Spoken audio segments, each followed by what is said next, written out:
So far, so good. So far, so good. Welcome, welcome. Of course, welcome to the Bears Report.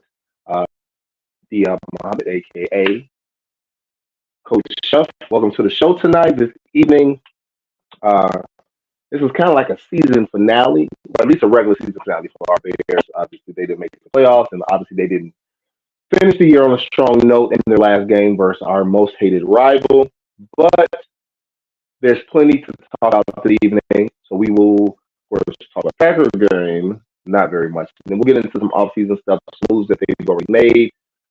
Black Monday already occurred because it's Thursday, a lot of partings, blah, blah, blah, everything under the moon. Yeah.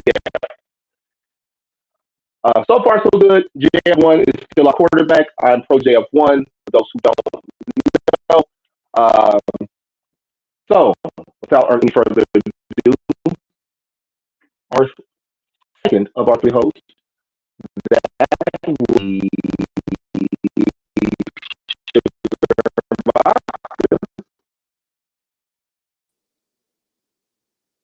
Well, hello, Coach Chef. You were cutting out pretty much the entire time, but I heard the and so I know it's my turn. Oh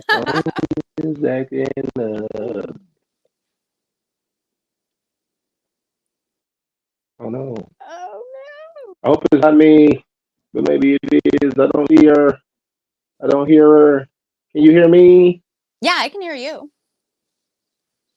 Okay. I don't know. I think my phone is still acting up. My Wi-Fi is on the fridge. I think I've got too many things. This is why you shouldn't have kids and family. They just use your Wi-Fi speed. All my shit is slow now. For the past month and a half, every time we do a show, my Wi-Fi goes to Fritz. I got Dish Network. I got tablets.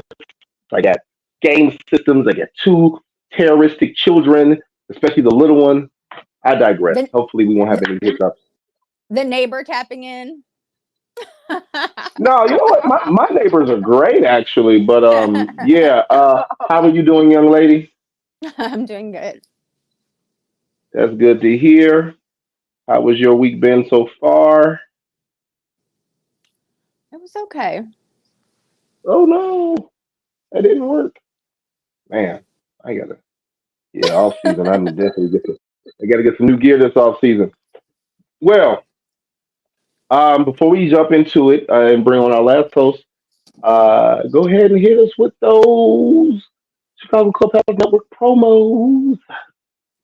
Well, our first show, it's over this season, but it will be returning next season, which is CCP Fantasy, hosted by Crooked Commish, and that comes on Mondays at 6 p.m. Central Standard Time.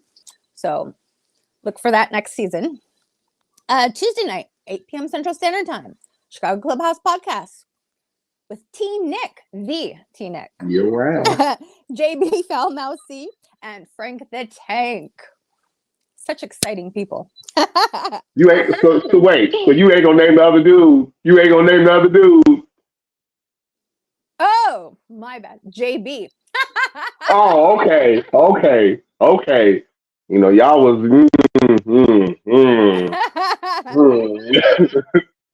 had some fireworks in the chat earlier. I almost forgot about him. And then Wednesday night, she said what she said, hosted by Sherry Green, which will be returning soon with a new co-host, so look for her. And of course, Thursday night, which is our last show tonight. But look for us next season, 6 p.m. Central Standard Time, Midweek Bears Report with AMP, Coach Chef, Coach fucking Chef, and then me, Sugar and Vodka. And then on Friday night, 8 p.m. Central Standard Time, Easy Does It with who else but Easy. Thank you very much. And since we are done with that, remember to like and subscribe. If you're viewing us, then it doesn't hurt to like. It doesn't hurt to like. It helps us the algorithm. This is our season finale, but it definitely will not be the last time before next season you will see us, God willingly, of course. And without further ado, let's bring on the veteran, pulling up, batting third, Always the Man. best for last. Always the best for last. Man. Yeah, thank you. Coach Chef Sugar and Vodka, how's everybody doing? We're doing good. It's all How's right. it? Doing good. Yeah. All right. Yeah. We're all right. Could be Yeah. better. Could be Yeah. worse. Right in the middle. Yeah. I know. All Right? right. All right. So you good, my man? Yeah, I don't know that tone. So I am not. I am not, Coach Chef. I am not good. okay. It's been a I told you. tumultuous week. It's been a I told tumultuous you it was week. gonna happen. I It told you. hasn't really I'm tumultuous. not. It has, and Sugar and Vodka. I'm not buying that until I hear it, till I see it. I'm not. You know what? Look, Don't get me started. We before not we officially not jump yet. into it, I Mm. will say this. I did go back on what my prediction was 6 games ago, 6 games ago. I went back on a prediction that I had for how the season was going to end. But in my heart, I knew it would end this way, and I don't. I thought I tried to I tried to do the thing that I stopped doing years ago. I stopped trying to be the fan that was so diehard that I let my emotions dictate logic and my common sense of the knowledge, the little bit of football knowledge I have.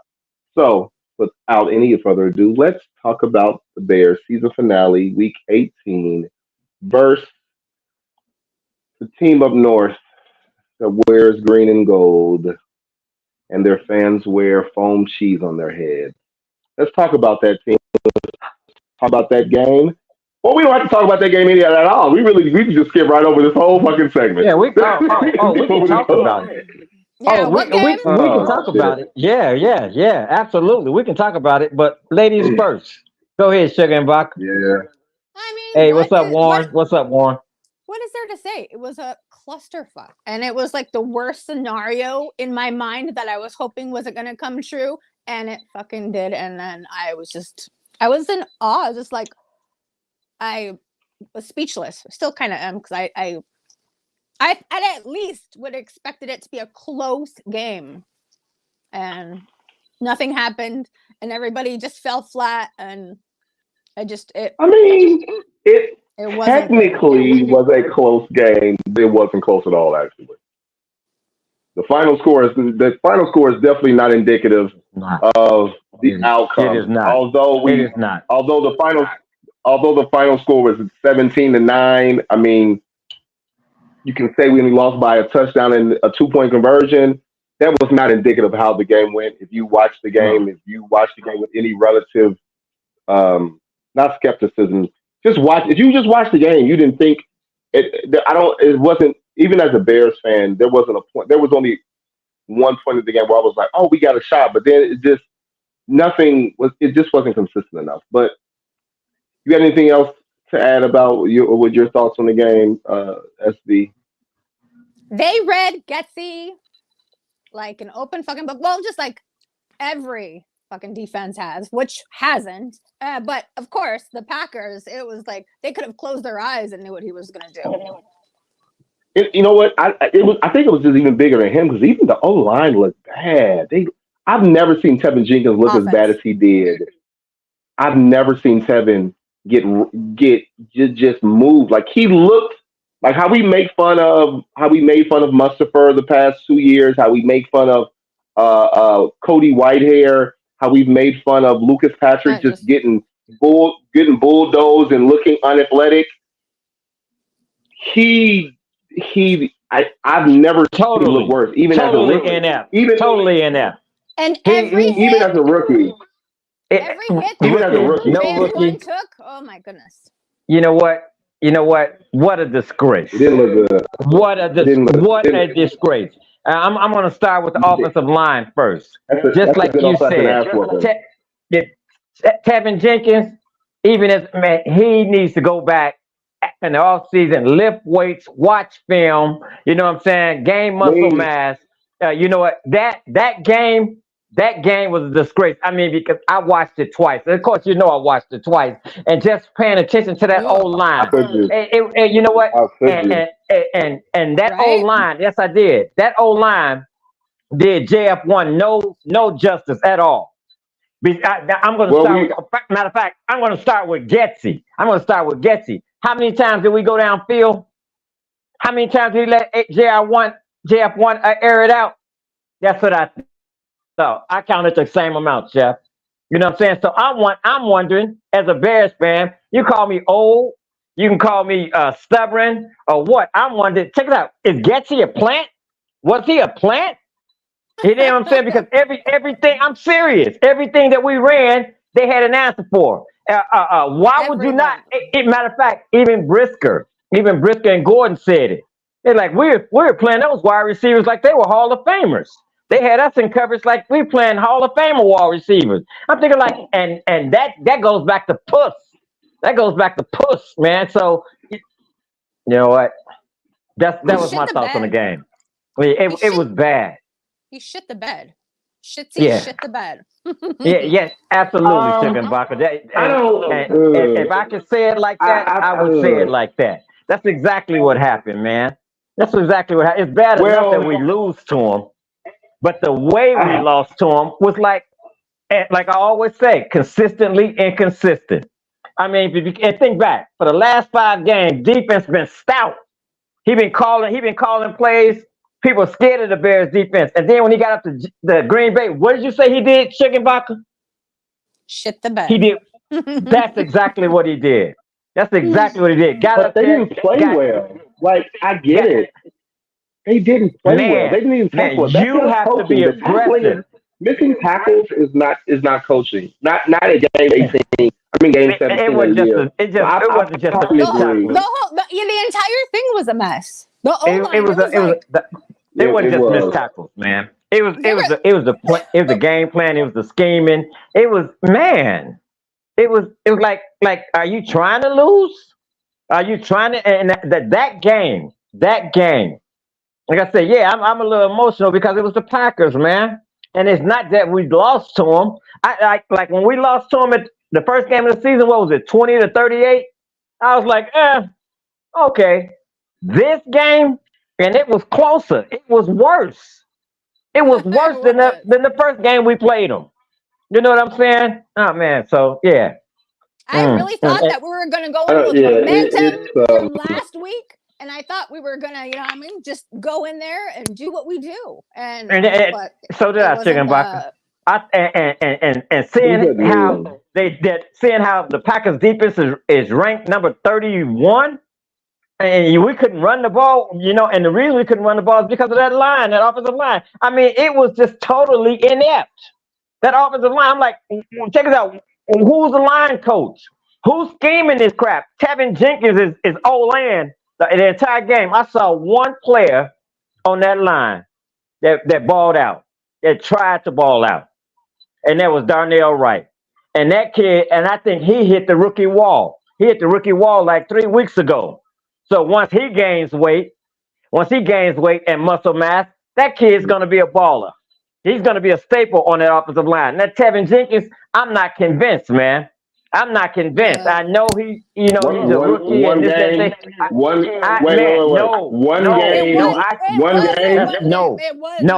Not one game. He's the highest rated offensive lineman on the team. I'm not trying to hear about that PFF nonsense. I'm going by what my eyes tell me. By every metric, not just PFF. By every metric, he's the highest rated lineman on the team. Miss me. He's the highest rated. Miss me with that. I'm going by what my eyes. Until yesterday, I don't know the statistic. I'm saying, like, we're doing this thing. We're funneling it into a bottle like this. This is a microcosm of the entire year. When it's not, like, we're doing that hyperbolic thing where this game tells the story of 16 other games. That I don't agree. He looked bad. He looked really bad this week. I'm not going to say he looked bad the whole year. This is not. That's not a fact. We're okay. I mean, no offense. If you thought he looked bad this year, then you're wrong. That's not true at all. That's not true at all. What did you think? Well, that's nonsense. That kid has not. First of all, he hasn't been on the field enough. That's not true. Let's start there. And when he is on the field, what are you talking about? Miss me with. My God. Hey, Coach Jeff. Oh yeah. Oh my goodness. You ain't talk. You have been talking shit Go about ahead, Tevin chicken box. Jenkins the whole damn year, and you wait That's to right. game 17? You said what? Come on, I man. We said got it. to do better than that. I We got said to it do in better week than that. 3. Go We back. got to I do. said he was not good. We got And it. you said, We he's got a that. staple. He's a staple. You need to go He's back to week 3. I don't go the back to best what I said. lineman Go on the back. team. He is You can not. go back. You can play Danielle it back. Wright You can is go the find best that. lineman on the team. They're right. Coach Chef is Danielle not Except a for Wright when he is the Tevin gives his best Jenkins ass. lineman. fan. Go All ahead. right. Go ahead, Sugar and I Vodka. can't. Go ahead. Go ahead. I Yeah, said I won't. I won't. Go Coach ahead, Chef Sugar and is Vodka. a Tevin Jenkins You fan. We don't know what you're see, saying there. but he was Yeah, also a that's what Wait, you playboy, say. I don't and understand. I don't understand that narrative. he also stood Sugar and over. Vodka, go ahead. He also stood up for Claypool. Remember how he argued with us about what are you talking about? He's been good. What are you talking? This is like the same conversation. I never said that. And I never said that. Y'all be making shit up as y'all go, right? Y'all got some good No, imagination. I you ain't say are. no shit like You that. are. I I'm have talking about. I have never said that Claypool was good. I never said that. You can go back and go What? get that shit. I put that shit on the What? goddamn in the chat. I You ain't said. never said he was good. Never. You ain't never You heard me said that he shit. was a You ain't number never heard two. me say he You was said. fucking good. You Ding, said he ding, was a ding, ding, number 2. ding. You Ding, said he was ding, a ding, The number ding, 2 stats ding. backed receiver. it up. What are you talking about? The stats Ding, said he ding, had ding, 800 ding, ding, yards in 2 ding. different seasons. What are you talking about? That's not no made up shit. The fuck does y'all mean?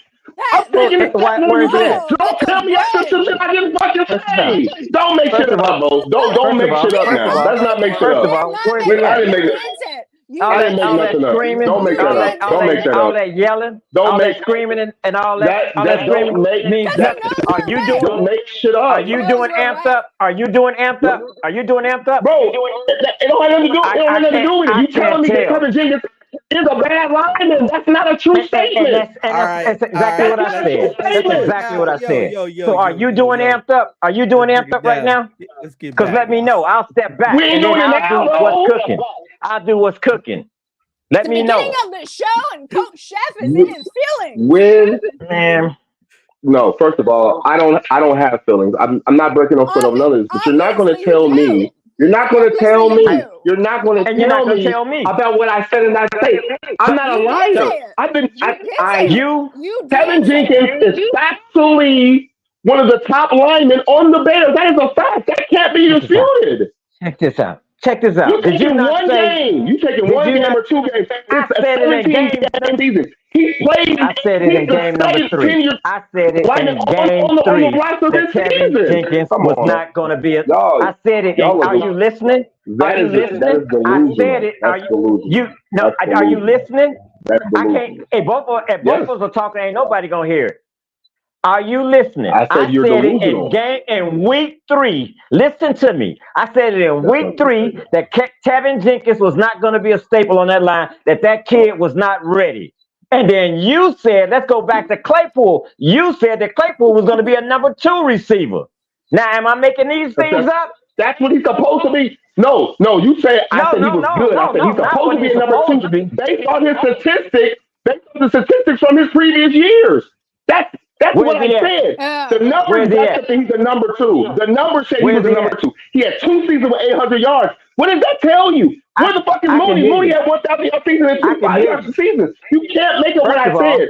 If the guy So comes he's I into the can. year supposed to be a no, First number of you're all, 2, going don't make off me say that I said he statistics. was great. He's yeah. going First over of it. That's all, what I'm first sports of all, is. I That's can what hear sports you. I are. can hear you. First of all, That's I can what hear you sports well. are. That's what sports are. No, That's that's what sports your are. opinion. Do we not? That's your Do we opinion. not know what sports are? So we don't. What? Hey, So time out. sports is not What? based on statistics. Yo, Go ahead, Sports is not man. based Go on ahead. statistics. You do let's go analytics. ahead. You do All right. analytics, and I'll do the eye contest. How about that? You do the analytics, and since I'm the old man, the old grumpy man, I'll go by the eye contest, which I've been going by since 1974. And you do the analytics. You do see because when I started watching football, That's there was not no analytics. I watch every Can I day. finish? Can I You finish? don't. Can I finish, sir? Have you Can have I you finish? heard me say When I PSF? take it, He is you gonna Have let you me speaking heard in me say finish? his PSF? feelings. This show.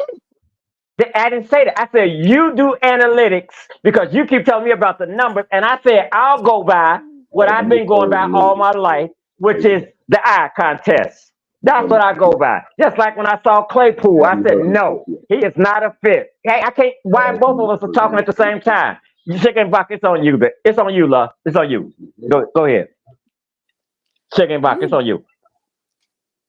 Oh, did they cut his mic, or did it just go out because I think he cut it because he was talking No, nonsense? I cut it. I didn't I cut it because you can't make that up. I've not referenced PFF at all this show. At all. He is No, factually, you by rep- every metric, by every grading system, the second best lineman on the team, if not first.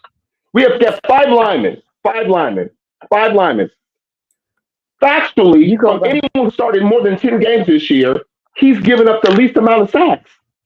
That's a fact. Now, you go by what you go by. I go by what I seen Okay. and what I stand. I stood on it. All I right. said it in the third week. I so said it check in the this out. third week, Check Okay. this out. and I'm saying it now. I haven't Hey, changed my stance on Tevin Jenkins. all right. I So never we're gonna. have. Go Hey, so ahead, this is Mr. what we're gonna Producer. do. Go ahead, Mr. Hey, this is what we're Producer. gonna do. We're gonna go ahead and all right. We're gonna hit up the Jenkins comment, right? So, let me go back real quick. So the first person to say anything. So James was saying that hey, our center being out really hurt us during that game, which I think we can all agree with Patrick That's being a out fact. and this thing, right? It is what it is. However, all year Tevin Jenkins was You one want of to see our Feeney? one He of, saw one Feeney. He of was our best horrible. linemen, Let him talk, man. right? And then who else? James was saying the same thing that a lot of people thought that as soon as Nate Davis went out, they should have put Jenkins on the right side, moved Whitehair to the left. But for the most part, Jenkins and Wright are the core of the line. They're probably the two best linemen on the offensive line right now. Which ain't saying much. So Nothing. Saying nothing. Darnell Wright is the best lineman on that team right now. Right now. Has been since the beginning of the season. Darnell Wright, number 58, our first round draft pick. That's the staple of that team. Tevin Jenkins needs work. He needs work. And you don't move him to the right side when you have a stud there.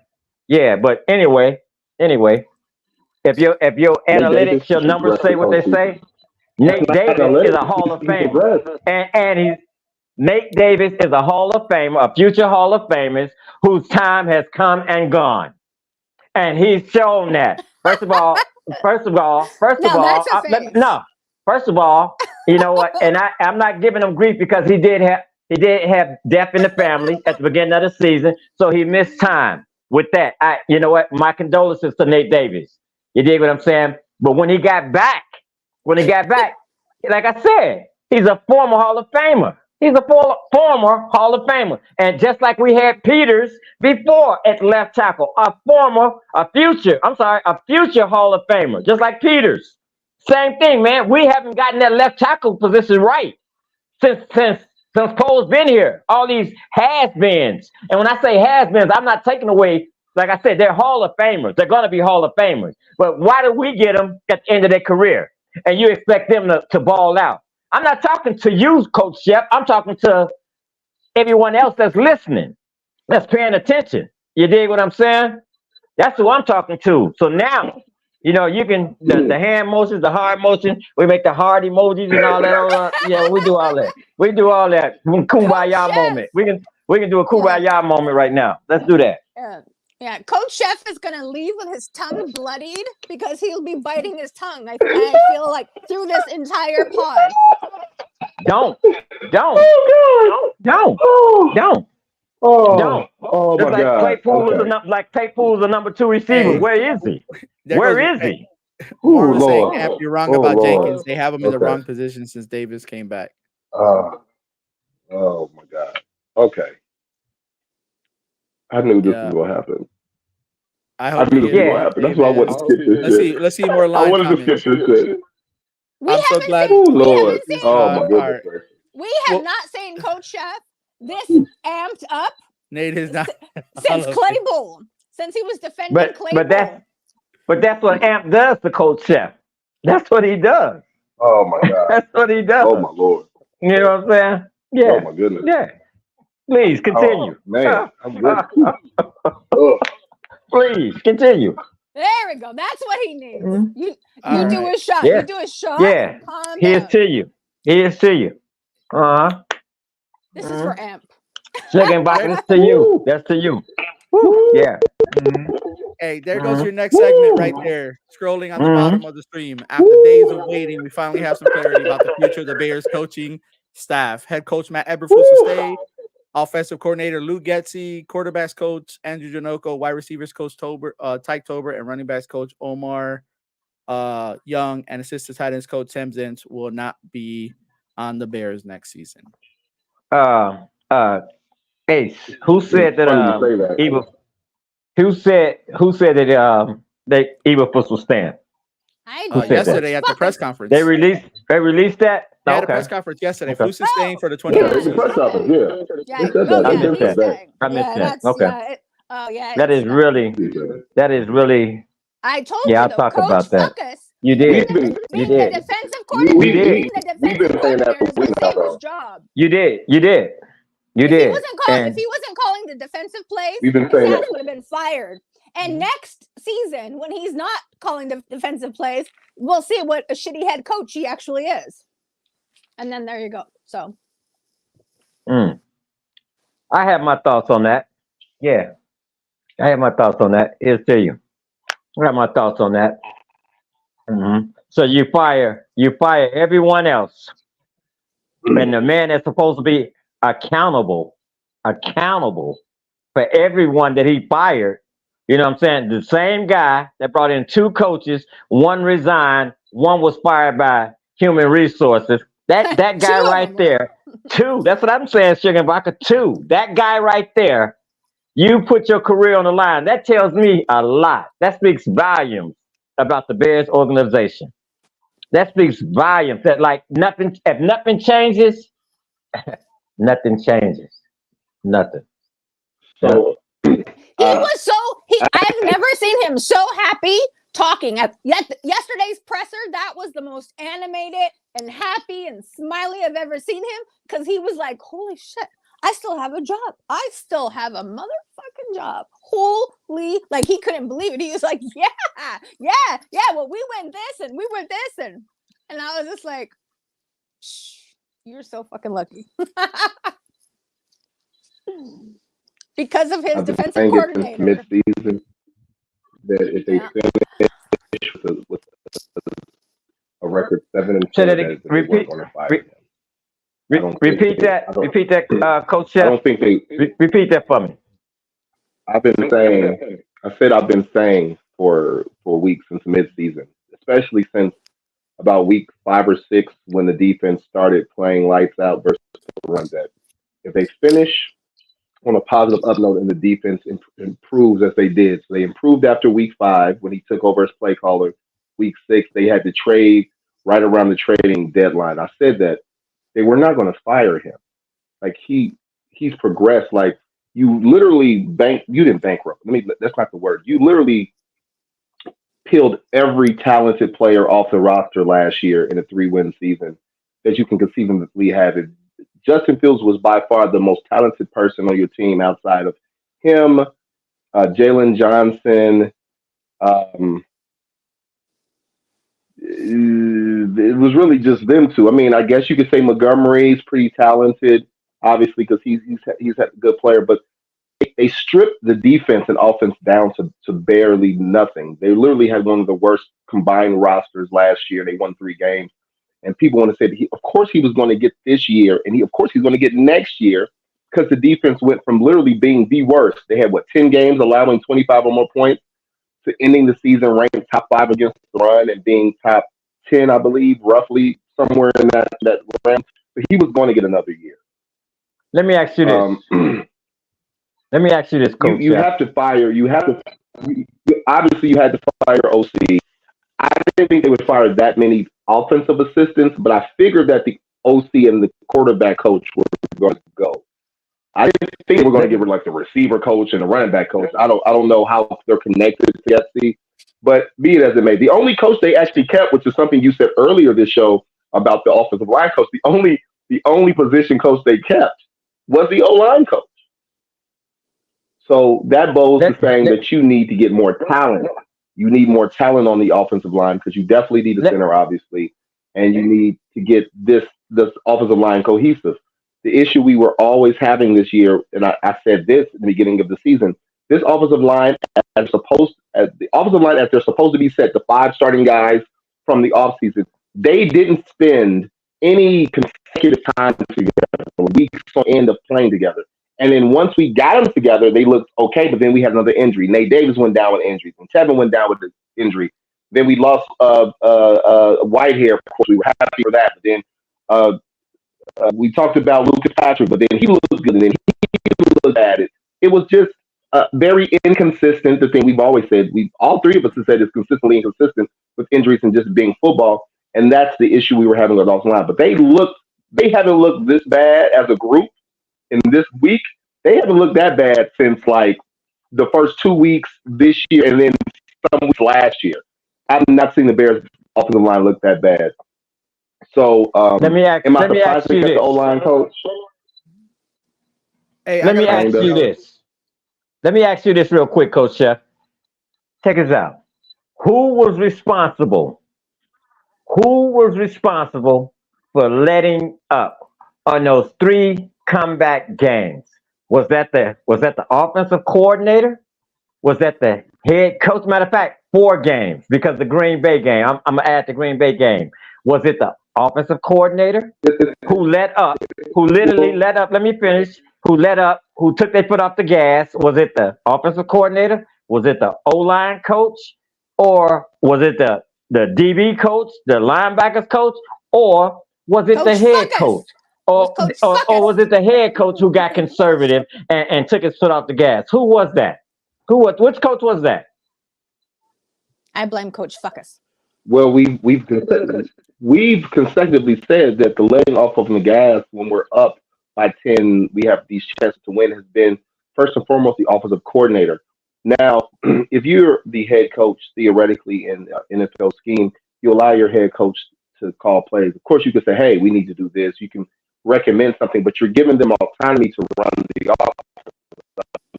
I don't imagine that Eberflus knows the play calls on offense because he's not an offensive guy, especially at this level. That's very extremely rare. I don't see Sean McVay calling defensive play calls when the defense is playing well. You can recommend things, you can tell your coordinator to adjust. But obviously, he runs the show, so he's responsible. But like any organization or anything that has leadership, when you realize that the people in your underlings you are not doing a good job, what do? You let them go. Yeah, you know why you let them go? Because you know why he let them go. I'm not going to say the reason he let them go, because they weren't effective in their job. The reason he let them go is because he was inept at his job. You know, of course, and like Chicken Vodka just said, I didn't see the presser. And of course, he was grinning from ear to ear because he dropped the ball, man. He dropped the ball. And me and you go back and forth. We went back and forth on this all season, Coach Chef, about who takes responsibility. You know, and I'm saying the head coach, can tell the offensive coordinator, like, hey, don't run that against this defense. For goodness sakes, he's a D coordinator that's calling the plays, so he knows. But did he? No, he did not. No, and if he did a horrible job at it. And so my point is this. I said that to say this. Why is he here? Why is he still here? You know what I'm saying? What bothers me the most about the presser was that. Yeah, and whole job is on the line. Hey, real quick. Go ahead. Hold on. Let me get Sugar real quick, because I want to hear Sugar, and then I also want her to talk about this comment that I put on here, because I want to hear her thoughts since she watched the presser. But go ahead. Go ahead first, Sugar. Well, what bothered me the most during the presser, besides his fucking smiley ass, was he still talked about no accountability. He still didn't talk about the issues that need to be worked out. He was like, he just put it on everybody else, like he always has. And that was the issue with me. And they talked forever. So I did tune out a couple times because they just went on and on and on. And it was like the same shit they were talking about. And I was like, oh my God, how much longer are they going to go? So what do you think about this comment from Eberflus? When Eberflus said, Bears head coach Mike Eberflus are moving on from Luke Getsy, we felt that when we looked at the growth, the development, and the improvement, it wasn't where it needed to be. He was right. It's not. Well, he mentioned it in the press conference. He mentioned the fact that he didn't, because guess what? None of these, all of these But that coaching goes for jobs that are being let expansion. go, the coordinators, but we have to look at the microcosm of the bigger picture. And all of these, there's 32 NFL teams. They're going to be coordinators and assistant coaches who are let go. Coaches by nature don't necessarily always throw guys under the bus because it's kind of like a brotherhood of coaches. Just because a guy doesn't work, you don't throw the guy and say, "Oh, that guy sucks." Like you don't. There's no head coach. Not even Bill Belichick does that. No one does says, "Well, we fired him because he sucks at his fucking job and he's a fucking failure." But you can say he blames everything I else. I understand. I understand that, but that's coach speak. All of these guys have coach speak. Shit, he doesn't have the leeway, obviously, because he hasn't won enough. But he said things that were true. He mentioned things like the inability to adjust, the inability to adjust to injuries, to play calling. Like he mentioned the things that all of us as fans, as the media, as everyone's missing the problems with Getsy. Everyone can see it, obviously. The Bears must have something about firing guys mid-season because they've never seemed to ever do it. That might be accountability for. He should have taken accountability for it as well. Thank you. So what you want him? So what you? He's the head So what you? coach. I understand. So what, this is my question to you. He should have pointed these things out and then said, "Well, this." And going forward, this is what I want to work on. And going forward, I know that this is where we need to improve. And this is what I will work on. There was none of that. There was none of that. And you know what? And there will not be any of that, Sugar and Vodka. There won't be any of that. Well, you didn't hear it at the presser, and you won't hear this next year. Because you know what? At the same time next year, this is what we're going to be talking about. This is what we're going to be talking about because he has not taken responsibility. He has not taken responsibility. He's telling the fandom, Chicago Bears fandom, you know what I'm saying? We need to get better here. They need to get better there. They need to get better there. They need to get better there. And that's why we're moving on. That's why we're moving on from them. We're moving on from them. No, it's you. It's you, clown. It's you. You're the one. Let me finish. Let me finish. You've taken your foot off the gas. You missed the mark. You missed the mark on those coaches. You brought those coaches in there.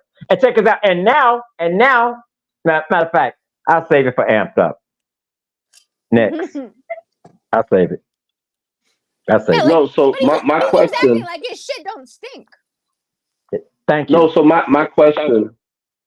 I always got you, Am. I know that's right, Hey, me and you. So my question is, what you want is you want more transparency from your coach. Who's just saying you want him to identify that he is a call. Can you name a head coach in any year that was like, you know what, I suck this year. So I'm going to get rid of people because I'm not the problem. Because he was still backed by polls, so that means that if you don't believe in Eberflus, you so check this out. 99.9.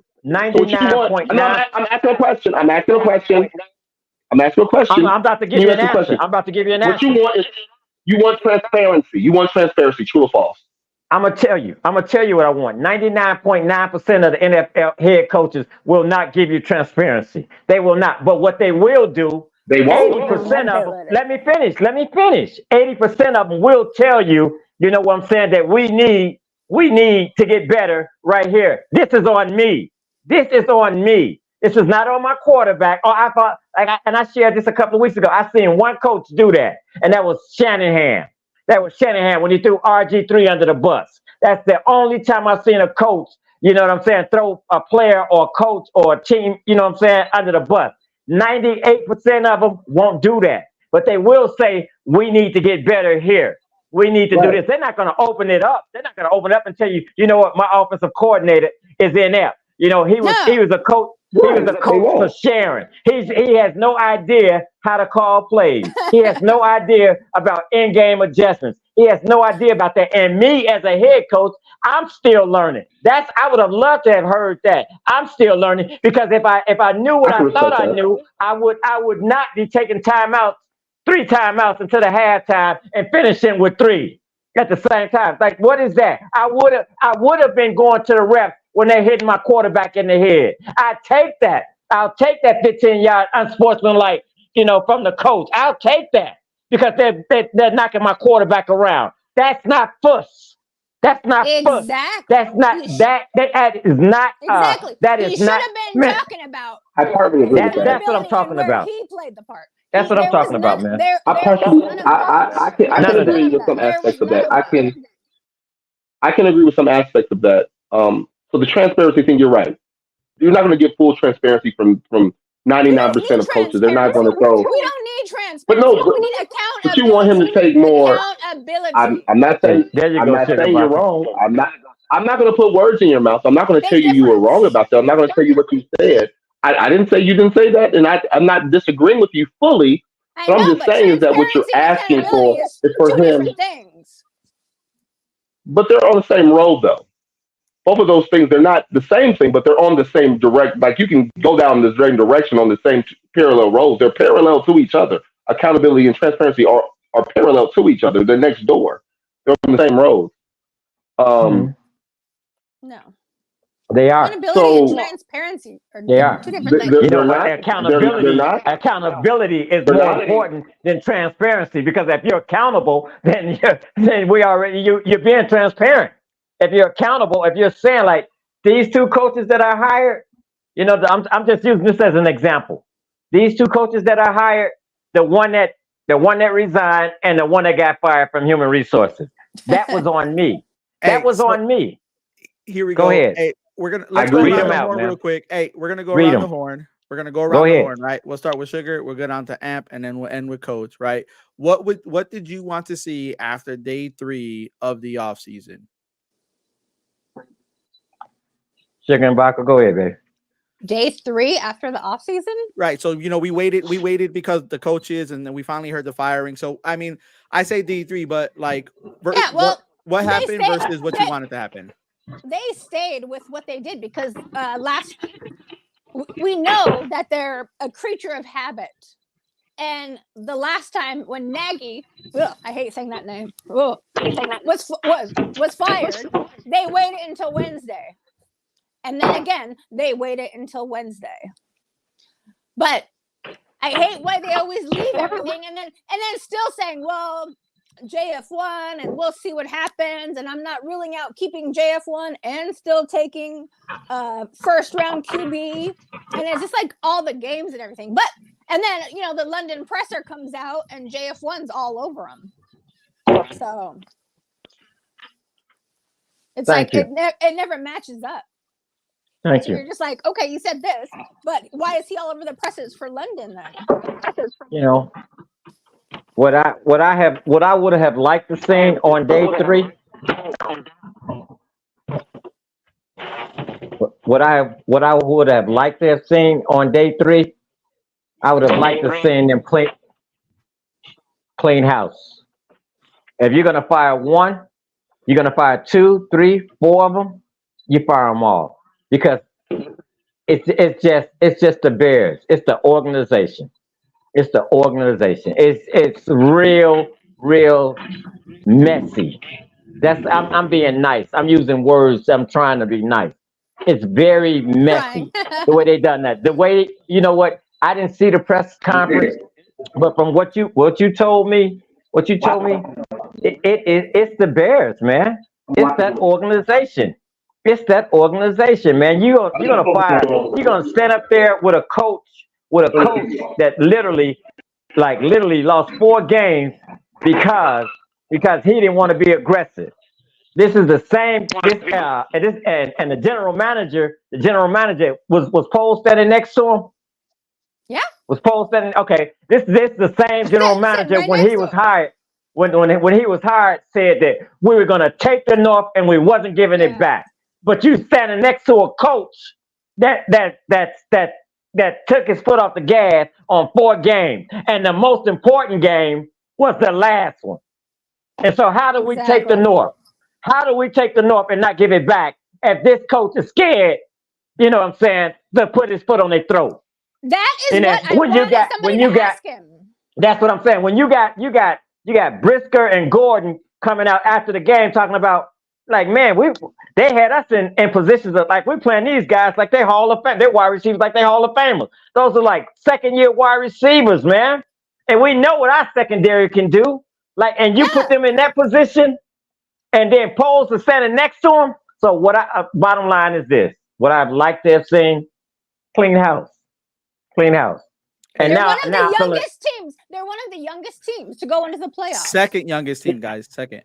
Yeah, Well, I said and with the 30th ranked defense, with the 30th ranked defense, with the 30th ranked defense. Come on, man. Come on. And we don't even go downfield on the 30th ranked defense. We don't even go downfield, not once. And you put your and Poles is putting his faith in this clown. That makes me wonder about Poles. Check us out. I'm done.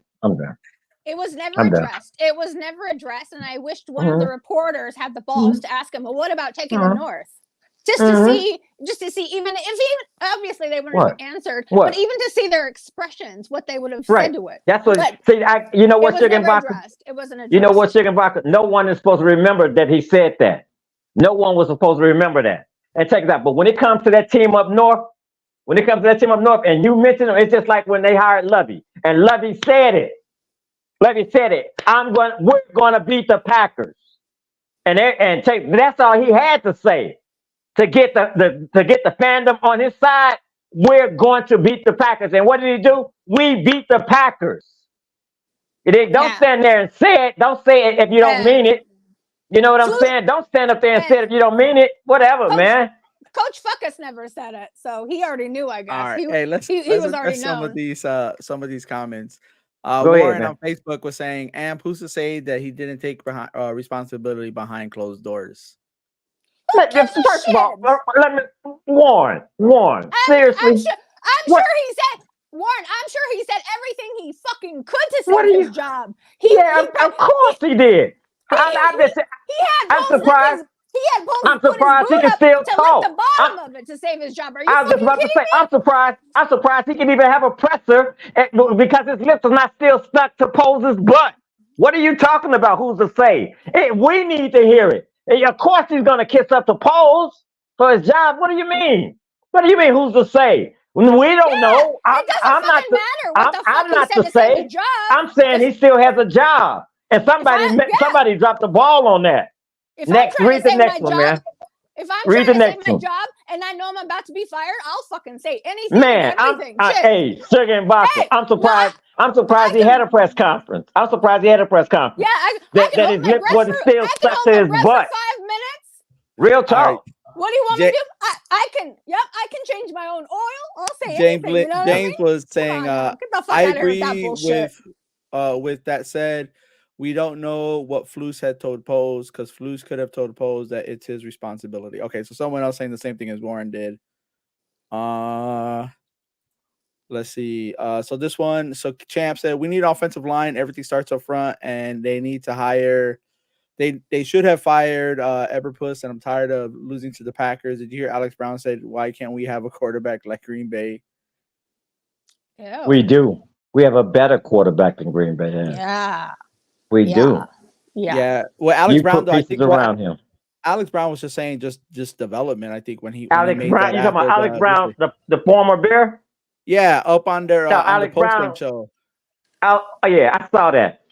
Alex Brown is he goes up and down.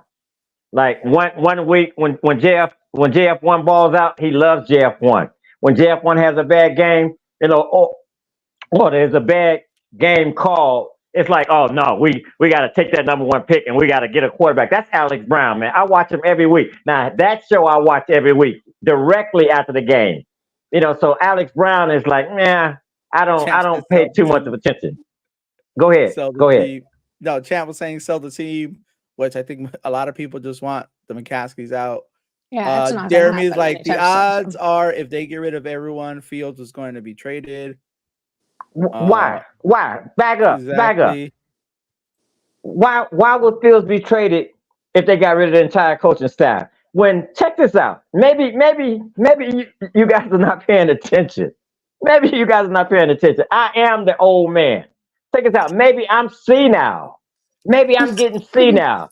I'm looking at when I look at Lamar Jackson and I look at JF1. And you see where my hands are at. I said Lamar Jackson and I look at JF1. Lamar Jackson can do things, and Patrick Mahomes is not even in there. This is Lamar Jackson and this is JF1. Lamar Jackson can do things, you know what I'm saying, that can no other quarterback in the NFL do. And guess who's second Right to there that? with him. If you put weapons on each side of JF1, guess who's going to be right there with him? Hey, I didn't say he will surpass him. He will be in that same category, man. And this came from Randy Moss. This came from a Hall of Famer. So to you know add what on I'm to the saying? So comment, what? So Go to ahead. add on to the Go ahead. comment, he was saying that Fields wouldn't be on the same contract as the new head coach. Yes, he would. He's still under his rookie contract. What are you talking about? Next year, he still has another year, and then we have an option year. What are you talking about? What do you mean? Because the coaches get fired, you let him go? No, that's not how it works, man. That's not how it works.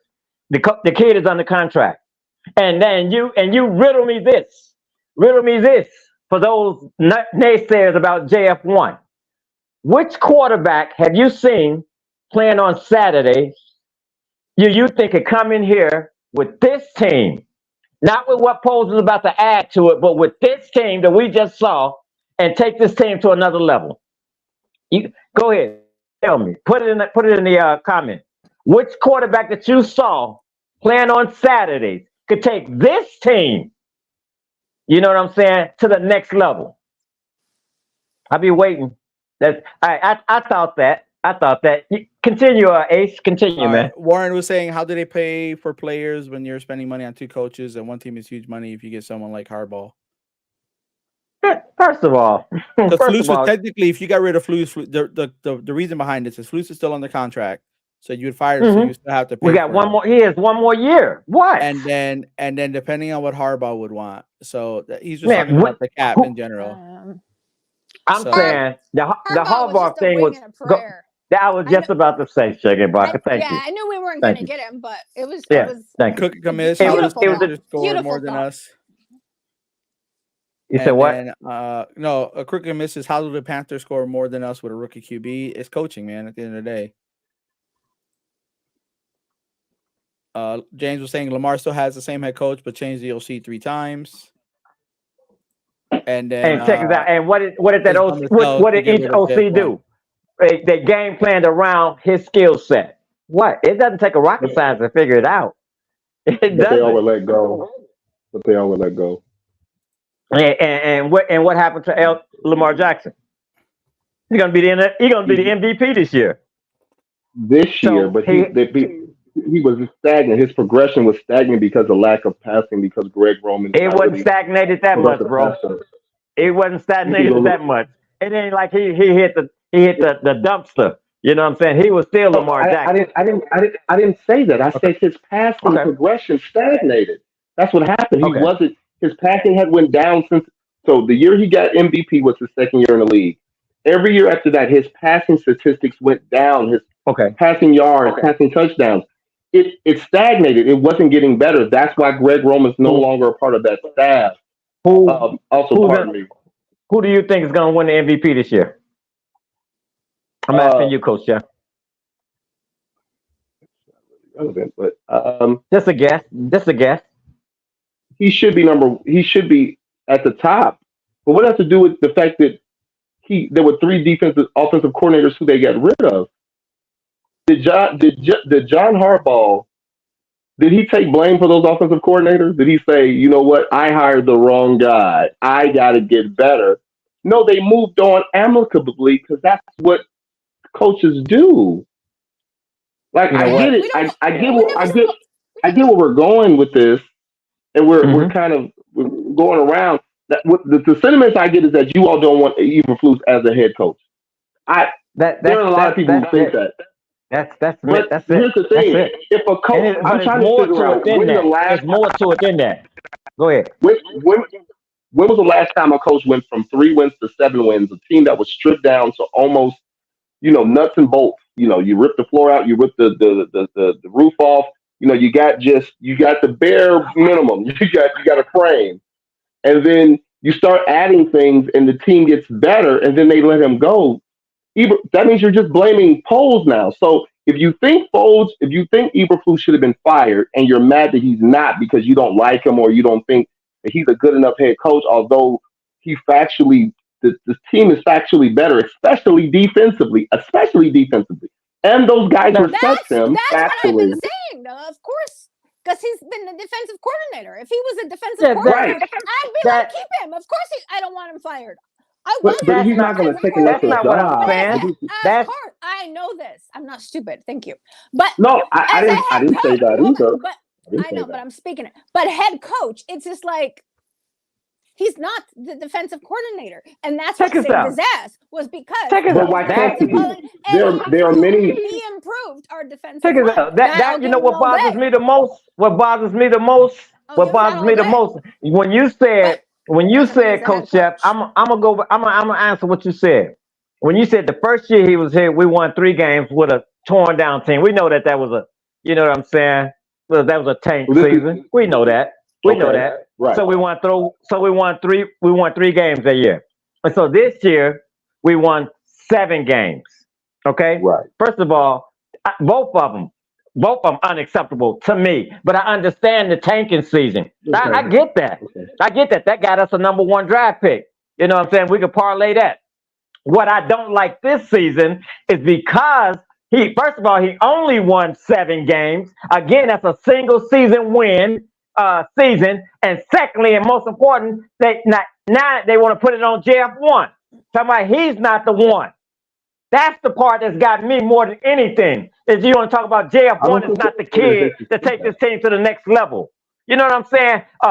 We should trade him. And just like I asked the question to everyone that's out there watching the podcast, name me a quarterback that's playing on Saturdays, that's played on a Saturday, that could come in here with this team, take JF1 out of the equation, and then put this quarterback right there under this team, and then take us to more than 7 wins. I don't know.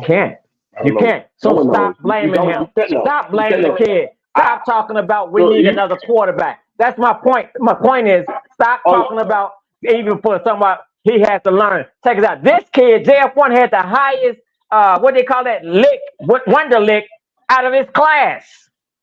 So he can take 3, 4, 5 offensive coordinators. He's not stupid. He's shown that. Put something around him. And check it out. I don't trust now. In Poles, I trust it. I love what Poles had did initially. But now since he kept man, my trust level for him is like diminished. I don't know what we're gonna do in the draft, you know what I'm saying, with this number 1 pick. I don't know what he's gonna do with coaches. You know what I'm saying? What is Kevin Warren doing up there? Why the McCaskies still got their fingers in it? Because it smells like McCaskey to me. It smells like them. Yeah. I don't necessarily agree. I think Kevin Warren has been there because he came in this season. So we don't know. But yeah, thank you for bringing up Paul. And Paul mentioned that Warren and Poles are just poster boys. I don't agree. I think that the McCaskies hired Poles. Well, based on the moves he's made, like that goes back to the thing of like hit and miss. No GM is 100% with any of their moves. So he made some moves that didn't work out. He identified that, we made some moves and they kept encouraging him because those are his bosses. So of course he's going to say, this move didn't work out. Of course you're going to always have more issues with the moves that didn't work out because that's what the people are going to say, the outside noise, whether it's the media or fans. But then he had some moves he had to trade to get DJ to get more picks, obviously, which has now gotten us another first round pick. So I trumped that over any of the mistakes. He made some moves. So I don't think he's a poster boy. So I would disagree. And I don't think Warren's a poster boy. We've already heard Son McCaskey say, I'm not a football guy. I think that. Okay. Now I can't listen to you no more. I can't listen to that guy no more. What did he say? Lovie Smith is my guy. He said, Lovie Smith is my guy. We're going from that, sir. That's over. That's a decade. That's a decade past. We can't go back. We can't do that. You might as well say Mike Dicker was my guy. That don't matter now. Mike Dicker ain't been here since I was in grade school. You can't do that. We won't do that. We won't do that. No. Yeah, no, we won't backtrack. do that. You can't backtrack. Mm-mm. My point is, I get it. I was not tremendously happy with all the moves Eberflus made, but as a first-time head coach, you're going to have some pitfalls. It goes back to living in a funnel. I get as fans, we have our expectations based on what we want to see from our team. I get it. I get that 7 wins isn't good enough. But I can say, being a fan and being an ex-player and an ex-coach, you have to have small steps to progress to something better. It's extremely hard to do what Houston did this year, to go from the number 2 pick to making the playoffs. That's hard. That's rare. And everyone's reaming the Bears for not taking C.J. Stroud. No one in the football universe thought C.J. Stroud was going to throw for 4,000 yards and lead those Houston Texans to a playoff game. So I'm saying that we see these success stories, and sometimes we get overwhelmed with the fact, well, why can't our team do that? Well, technically, our team did do that once upon a time when, unfortunately, we got Nagy, and I'm just saying something relative. I'm not saying that it was great. We had a great defense, we had a brand new coach, and we had a rookie quarterback, and they went to the playoffs. That was something that doesn't typically happen here in Chicago. Now, we saw the flaws in that, saying, man, the offense doesn't look good. This quarterback, we were always saying, well, he's a rookie. Or then we said it was the kicker. But then we said, well, I don't like Nagy calling plays because he gets too cutesy or he does this. And even something Nagy said in his introductory press conference back in the day, we were just like, I've never gotten to run my offense, which turned a lot of people off because it's like, you shouldn't phrase it that way. You should phrase it like, I want a chance to run the offense that fits the team that I'm putting together, because it shows that you're not putting your ego so much in front of what you have. I say that all of that by saying it's still growth by everyone in the organization. Pose is a first-time GM. We have a first-time head coach. We have a first-time offensive coordinator. Everyone has identified that one of the major problems was the OC, so we got rid of him. So you hire someone else. Hopefully, you hire a better candidate. Let me interject for 1 second. Let me interject for 1 second. Check this out. What gives you confidence in push to pick the right offensive coordinator, the right defensive line coach, the right DB coach, the right special teams coach? What gives you confidence in this man? That's what I'm saying. What gives you that confidence? Because I've lost it, man. Watching again, I know you said from 3 to 7, and watching him be tentative in games and taking his foot off the gas. Check it out. Why should we as Bears fans trust this guy? 3 to 7 wins, and you did it. You did it scary. You were scary. We was up by 31 points, 21 points, and you got scared and took your foot off the gas. We went up to Green Bay Pack. We went up to up north last Sunday, right? Facing the number 30th defense in the league with like you said, we had Cole Kmet and DJ Moore. Take that ball down. I think Cole was really hurt. I think Cole was really hurt. They didn't use Cole a lot. Cole was kind of hurt. I didn't hear you. But before Coach answers that question, before Coach answers that question, we're gonna let him simmer on it while we go ahead and go to a short commercial break. Go ahead. There was a time when high standards prevailed, when excellent craftsmanship was displayed and treated with the utmost importance. Acquire the crisp, refreshing taste of Moore's Beer. Moore's Beer. Raise your standards.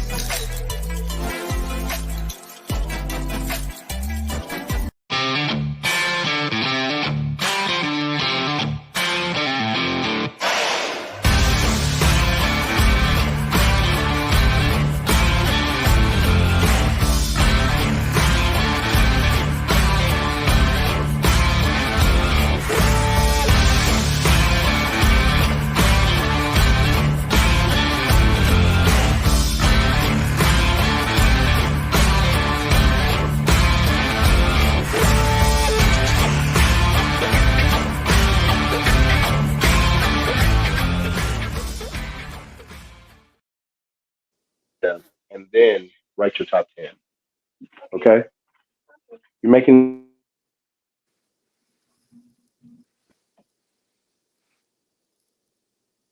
You're muted. Can't hear you, Coach.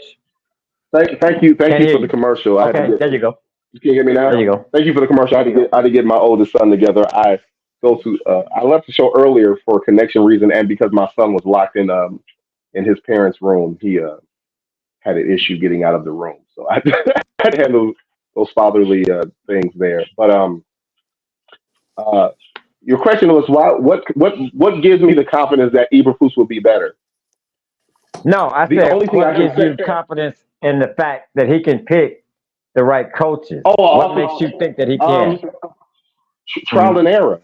So here's something I said. I don't know if you read this in our group chat. This is something that that none of us know. I would love for someone to tell me how this goes. I want to know how these offensive coordinator interviews go. Like, we don't know what they ask them. Like, we hear in the media, oh, they laughed at 16. Jerry Jones had Mike McCarthy, and he had a 2-day interview. What are the questions that they're asking? Like, we've all had regular 9 to 5 jobs. We get asked, what are your best attributes? What do you bring to the team? Who are you? Like, you ask that, but in different job settings, they're going to ask you different questions. I want to know what a GM, what a head coach asks us. That's not even a word. I would like to know what they ask an offensive coordinator coming into a team. Like, I get they probably ask, hey, what do you see? What do you think about our talent? What would you like to plan for the future? How are you going to elevate the offense from game 1 to game 6 to game 10 to game 17? But these things last for hours. What kind of questions are they asking to vet these guys properly? And we just don't know. That's the weirdest part about sports in general, is that we don't know the precise reason or questions why these guys are hired. Like, they had to ask Getsy questions to hire him, but what questions did they ask him? Did they ask him, well, how do you adjust after your top 10? Or, hey, or like, for instance, I've only coached at the high school level, so I can only go by my experience, but I've never obviously coached at the pro or college level. So when I've been hired at the high school level, a head coach, especially a defensive head coach, will ask, what do you have planned for running this offense? Well, I always typically would say something to the effect, well, I would like to see what talent we have. The talent will dictate what I want to run. So my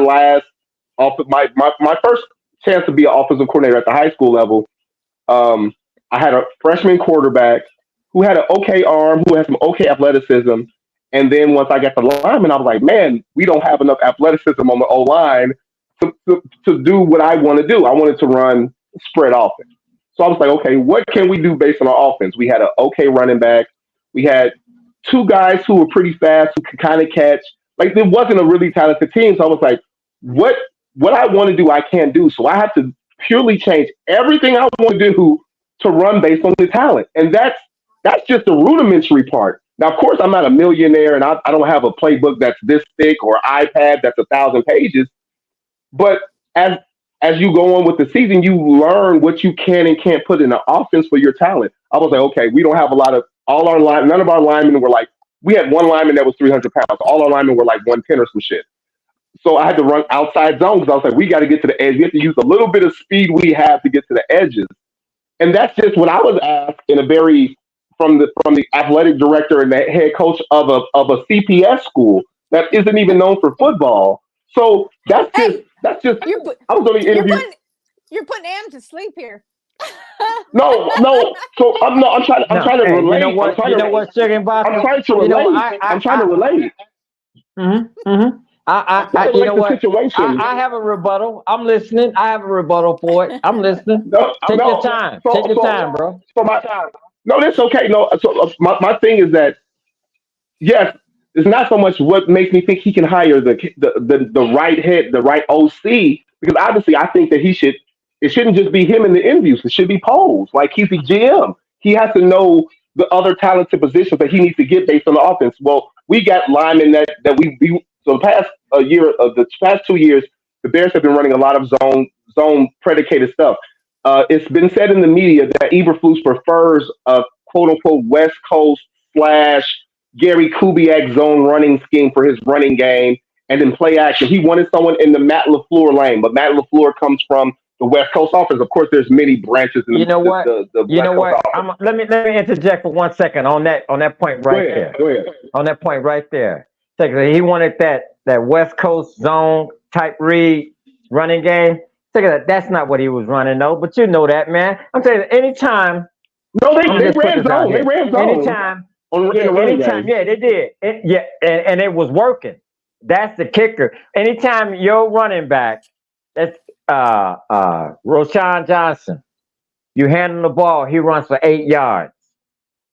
It's 8 yards. So the next that's on first down. So now we at 2nd and 2, right? Check it out. Why do you have your quarterback in shotgun formation? 2nd and 2 when your running back just ran for 8 yards. So I'm saying he may have said that, Coach Chef, but he didn't practice that, because if he did, guess what?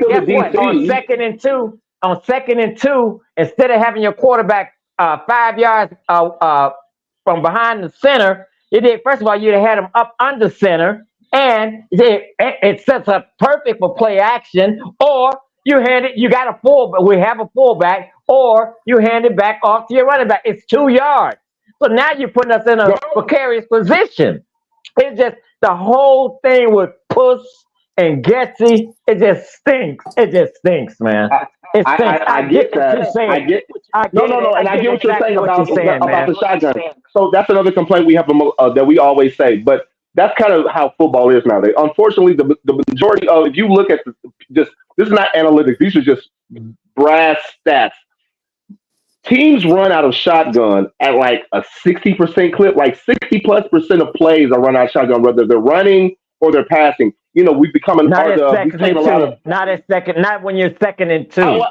Not when you're 2nd and 2. No. If you watch football on Sundays, there are a lot of teams that want a predominantly shotgun.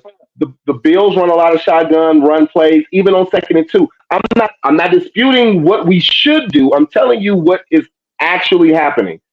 So most teams run a lot of things out of shotgun, out of pistol, no matter what the down is. A lot of RPOs, especially when you have these athletic quarterbacks who played athletically in college. That's just the trend of the NFL. We're not going to see a whole lot of. You got a coaching staff that ran no slants. No slam. I'm like, and you trust this guy? And you trust this guy? I'm not disagreeing. I don't even think he knows what a slant is. I don't even think he knows what it is. But he's the DC. For instance, when you went back, you said something about he's the DC. He's also the head coach. Every head coach in the NFL, 32 teams, everyone has their specialty. Not everyone delegates. Like I would say, let's just, off the top of my head, I would say one third of pure head coaches don't. Hold up. Hey, Coach Chef. So what do you think Coach Fuckus's specialty is? No, I know his specialty is. That's a great question, Sugar Basa. I know his specialty is. It's defense. But we know this already. That's a rhetorical question. Of course, it's defense. What I'm saying is that every head coach has their specialty, but not every head coach calls plays. That's what I'm saying.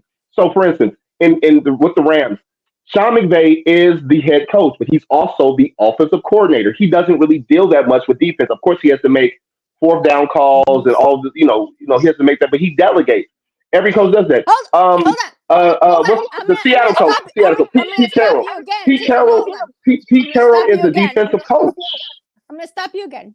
So if you think that his specialty is defense, then how is he going to hire the right offensive coordinator if that's not his specialty? And all of the coaches, how does the quarterbacks coach, the running backs coach. Why would we have faith in him? That's a great question. Why would we have faith in him? So why do you have faith?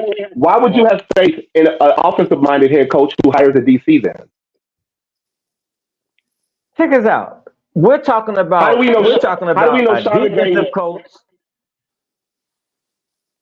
because it's working. Right. What do you mean? It's working. Check it out. No. Sean McVay. Matter of fact, those two. Pete Carroll's a defensive coach. He's hired offensive coaches before. So all you can do is it's like anything ever in life. We all had jobs. We all have had jobs. Pete Carroll knows football. We all know that. Even though he got had to make a decision. The man was everything's trial and error. Do you not agree things are trial and error? So if you realize something didn't work once, wouldn't you amend it and change it? Like you can make in-season adjustments, but it's hard to make whole change in the middle of the season. So you make more changes in the offseason because you have more time to reflect, to review of what you've done. I hope, because that's all we can do. There's no guarantee he's going to hire the right guy no matter who it is. We have to just hope that he's learned from what's happened in the previous 2 years. And he's saying, okay, this didn't work. This didn't work. Why do we This have is what to we're hope going to do better. that? Because that's Why do we have All to right. hope that? Hey, so with that, we're gonna why go do ahead we and hope? segue Why to did the Poles next make a better trade? We don't like I'm going to finish this one point. So we had everyone in Chicago had an issue with the Claypool trade, obviously because of how it ended.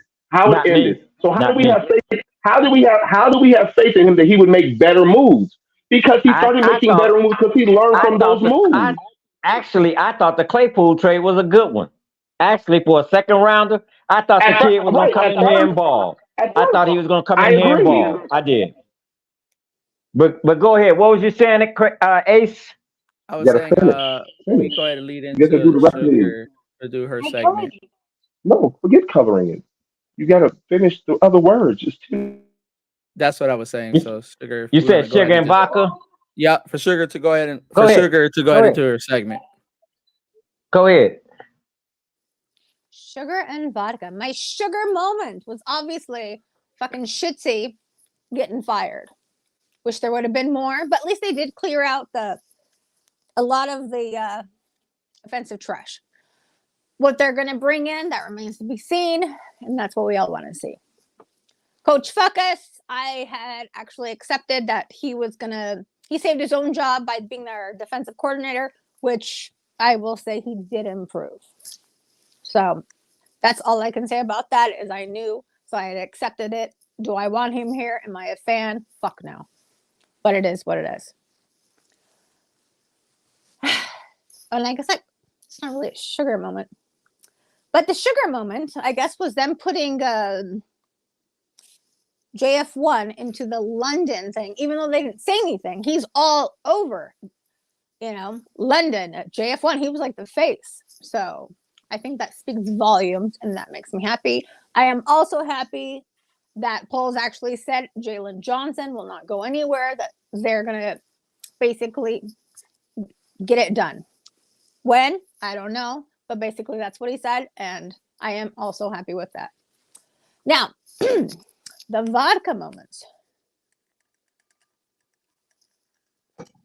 The vodka moments was, I guess, probably more with the fucking fans. Still calling Caleb.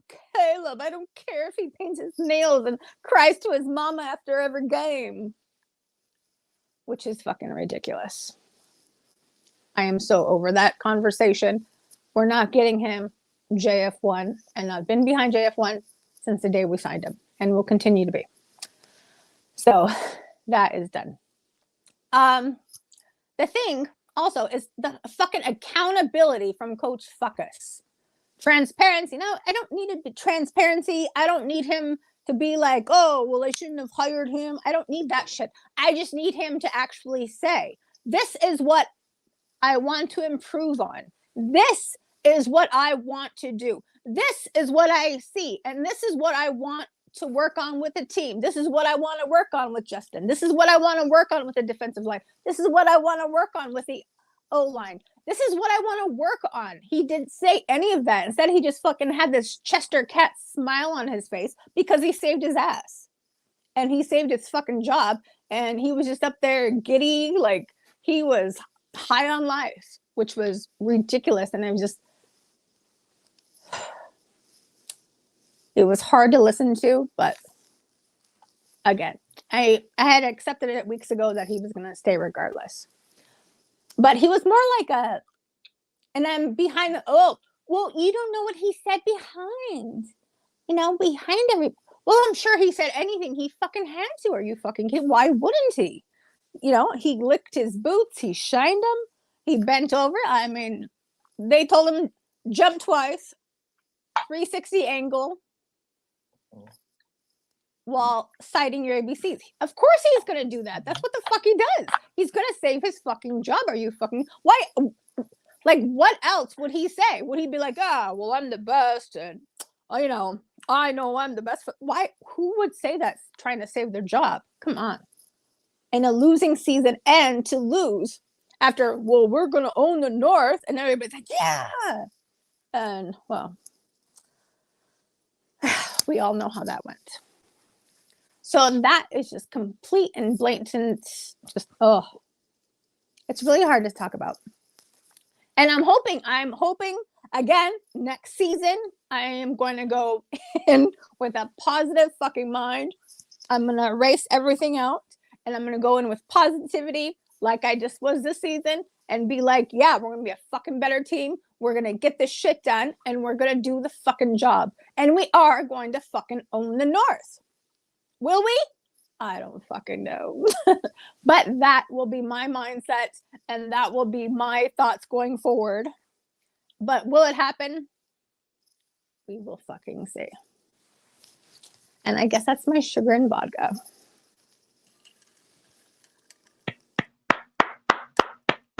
Thank you, Sugar and vodka.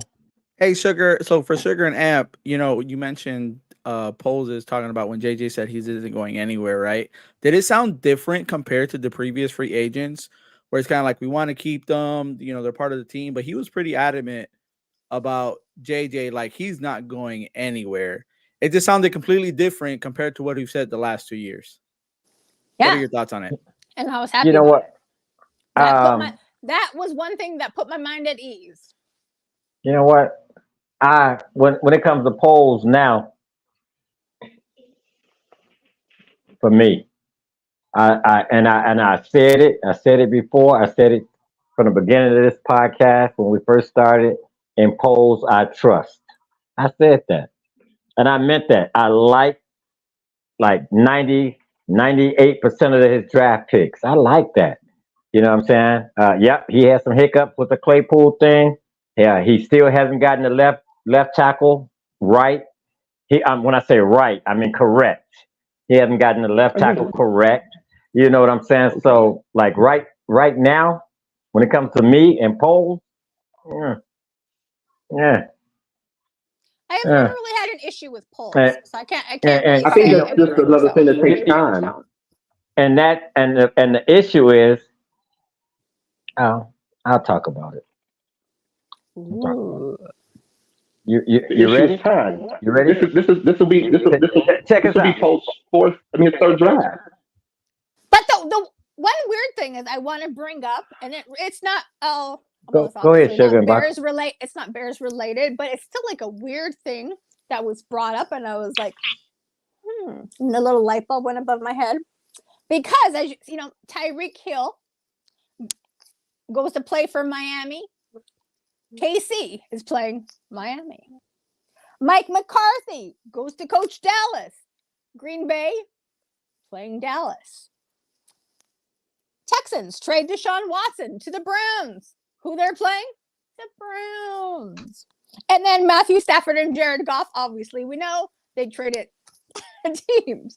So it's just kind of like one of those things that make you go,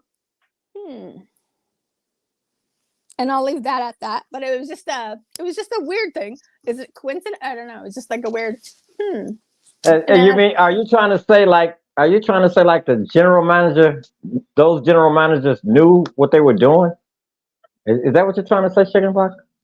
No, I'm just saying it's kind of weird that that's how it all played out, and that's who they're playing and everything. And so it's just like I think she's saying it's serendipitous. It's very convenient.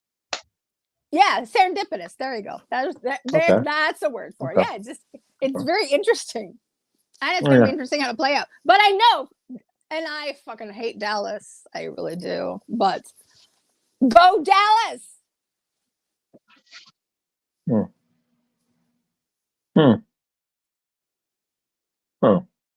You want to read some of the comments, Ace? Yeah, so a lot of the comments we're talking about what we've hit up earlier in the season where JF1 was taking a bunch of hits and then he got a bunch of no calls. Justin Fields in 2023 had 0 roughing the penalty flags and only unnecessary roughness. Hold on. I have to say this because it hasn't been brought up, and that's one thing that I fucking forgot to put in my fucking vodka moment, and now it fucking just came to my fucking mind. The fucking hit on fucking JF1 that wasn't fucking called again. That pissed me the fuck off. And I'm so sick of that fucking happening time I again. mentioned And that. everybody looks the other way. I mentioned that, Sugar and Vodka. I mentioned that. It's happened Yeah, like I mentioned way too many times. Way too many fucking times. A lot of people then saying they're tired. You know, obviously that they're just tired of Eberflus. They're hoping we draft Marvin Harrison Jr. Some people are saying that we take that game so we could have a pick inside the top 10. No, we didn't. We didn't take the game. Just so much emotion. Not enough reality. Not enough reality. MHJ. So the next step before they even get to drafting and before they get to free agency is they got to find an OC. You got to get an OC. The OC is probably going to bring in his quarterback coach, and then you collab on your running back coach, your receiver coach, whatever the openings are. Are you guys somewhere? I know it's a lot of names, and unless you kind of like you're a geek like myself, you have to catch up based on the different YouTube pages and stuff like that. But I know we've thrown out some names, but um, I want to throw some names out at you just to see your facial responses to where they come from and what you may think of them. If you don't know who they are, that's fine. I didn't know some of these guys until I heard them on another format or whatnot, because who the hell keeps up with all 32 offensive coordinators? I don't make enough money. I don't make enough money to keep up with my job, my life, my kids, and then 32 offensive coordinators along with everybody else in the league. But of course, we've heard the name Frank Wright before. Frank Wright just got fired as the Panthers head coach. He was fired as the head coach of the Eagles. I think since he's been fired from back-to-back jobs mid-season, he a lesser job. A lesser job would be offensive coordinator. Now, there was a lot of dysfunction. There was a lot of dysfunction with the Panthers organization. I think the rumors have been going around for months that he wanted C.J. Stroud, and the owner overrid him. So he has hey, thank you very much, my man, the producer, right on it. Those, we'll go. You know what? We'll go in order. Some of those names I haven't heard, but it's interesting because I know who some of these people are. So Devil Bevel has called plays before. I forgot the last team he was with, but he's been in the league for over a decade. He has play calling experience.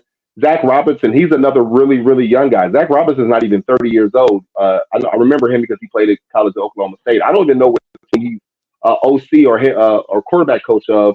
So I'm going to skip him just because I have no idea where he's coming from. Of course, Greg Roman, he's a former Ravens offensive coordinator. But the downside of that is that here's the stat I did hear about Greg Roman. Greg Roman has never had a team that he's been an OC of rated. Every team that he's ever coached, been a play caller of, they've always been top 10 rushing. But they've never even been top 20 in passing yards. So I want to stay away from that guy because, of course, we want to progress. We would like to progress JF1 as a passer, not just a runner and the running game. What other name you got? Kevin. Who's that? Kevin? Who? Kevin Patullo. He's been in the NFL since 2017. He's currently the passing game coordinator for the Eagles.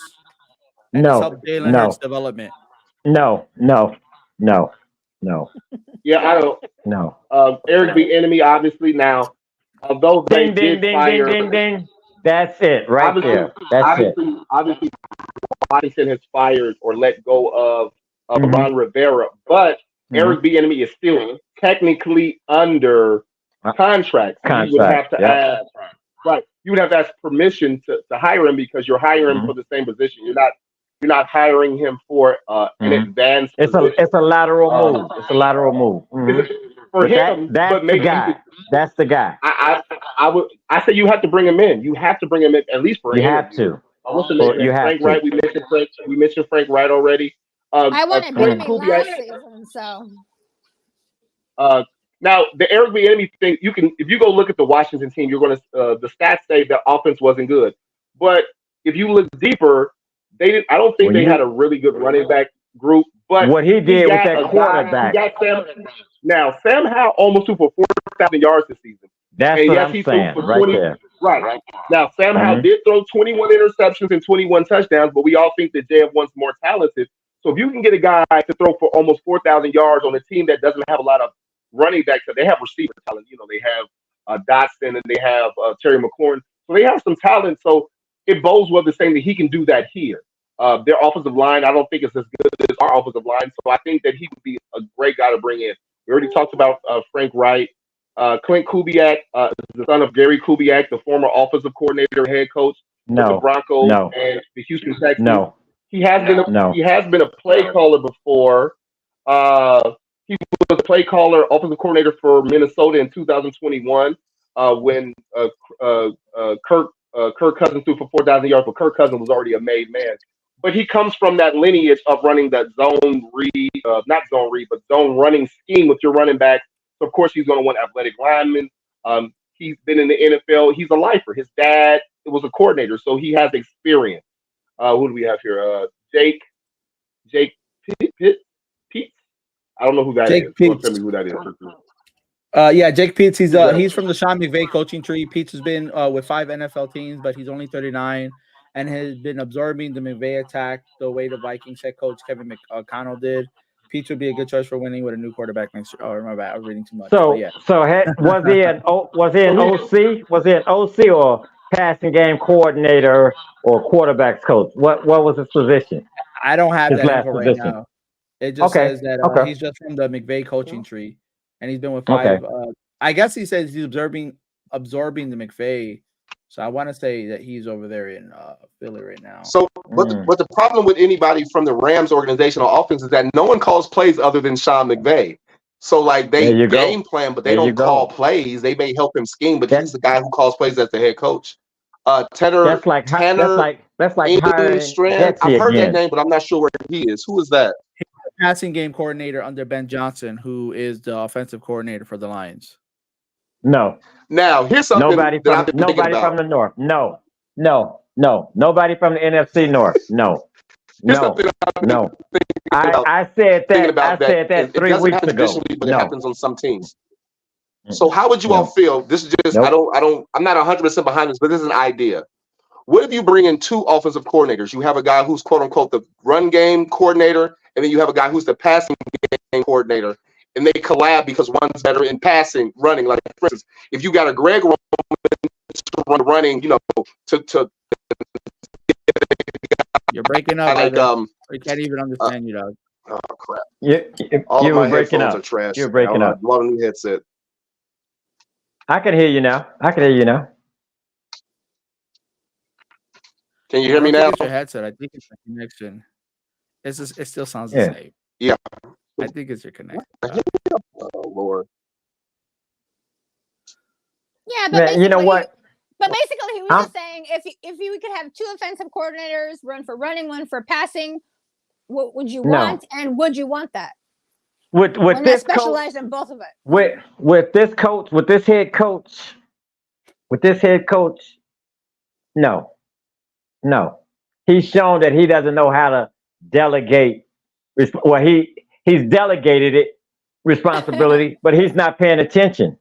He hasn't paid attention. You know what I'm saying? And so I'm not gonna get into that. I like Eric Bieniemy. I like him. I wanted him last season. I think, and I know he's still under contract, and we may have to give up something for him, but I think that he's the one that could come in, build a system around JF1, to his talent, and pick an O-line coach, you know what I'm saying, and do his thing, man. Everybody else, I don't like that passing coordinator, that, you know what I'm saying? I'm not with that. We need a proven, at this point, I think, my opinion, I think we need a proven offensive coordinator. Somebody that's done it, you know what I mean? That's gotten, that coaching staff has gotten wiped out, just like Washington, Seattle, you know what I'm saying? So he'll make that lateral move. If no one wants to hire him as a head coach, I'll bring him in. You have to bring him in. If you can, you have to bring in Eric B. You know what I mean? Yeah. Right. One name from the list is that wasn't on there. Shane Waldron from Seattle has already. I think the Bears already requested an interview with him. See, that'll work. You know what I'm saying? That'll work. Right. We have any comments? You want to read? People were saying no, nothing from the Eagles because they can't fly right now. The offense is dying. Wait, they have a new offensive coordinator. Remember, they have not looked good. All their coordinators left. So the year they made the Super Bowl, their offensive coordinator got a head coaching job. He's crap. Who's he coaching? Oh crap. He left for a head coaching job. And then all their coordinators left. So people are criticizing the head coach, but they had new coordinators. All their coordinators left. The OC and the DC left for a head coaching job. Richard Stewart says he likes Kellen Moore. I'm a fan of Kellen Moore. What's up, bro? Giving him a chance. Richard Stewart. We're saying yes to Eric B. Kellen Moore is a guy who I would team up with another guy because he has flaws in his coaching ability too. I mean, and also, is he going to come to another team that may get rid of a coach next year? Possibly. You know, the idea that if you believe that Eberflus only has one more year instead of 2 of his 4-year contract. I think my thing is that you can't leave any stone unturned. That's the problem that we're having as fans. Is like we talked in the chat about how did you hire a guy who was a Canadian football coach, but you passed on Bruce Arians. But it's kind of like 50-50. You don't know, and you can only go by the interview because both of those guys, quote unquote, proven offensive play callers just at different levels. But even Trestman, he had coached in the NFL before. So it's kind of like, how are you vetting them? I'd pay a couple $1,000s just to sit in one interview session with any GM or head coach who's hiring the OC just to understand the questions that they're asked about their scheme, about their development, because as fans, that's one of the few things we're still left in the dark about. And that would give us better insight because we just don't know.